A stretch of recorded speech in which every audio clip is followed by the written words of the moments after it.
साहेब, काल याच दरम्यान संजय राऊतांनी सुद्धा भाषण केलं. त्या ते दरम्यान जाऊ द्या, त्यांच्याबद्दल मला काय, आमचे प्रवक्ते ते वक्तव्य महत्व म्हणजे तुमच्यासाठी सांगायचं झालं तर ठाण्याची रिक्षा आज गावाला गेलीये. का गेली, अमावस्या आहे का पौर्णिमा आहे हे माहित नाही, मात्र तुम्हाला माहित आहे ना काय झालंय ते इकडे. तुम्ही कालपासून आहात ना इकडे. अगदी. पण त्यामुळे मी गावी आलो की लोकांना चिंता असते, गावी का गेला. मी शांत बसलो की लोकांना चिंता असते.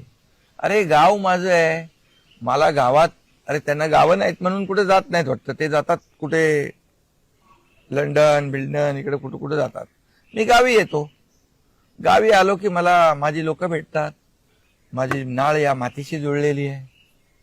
आज मी या गावासाठी, या संपूर्ण पंचक्रोशीतल्या भागासाठी विकासाची कामं करतोय. बघताय तुम्ही सगळे, विकास सुरू आहे. माझी संकल्पना आहे या संपूर्ण पंचक्रोशीतला तरुण नोकरीसाठी, रोजीरोटीसाठी आपलं गाव सोडून बाहेर जाता कामा नये, एवढं आम्ही त्याला इथं तयार करून देणार. म्हणून ते विकास सुरू आहे.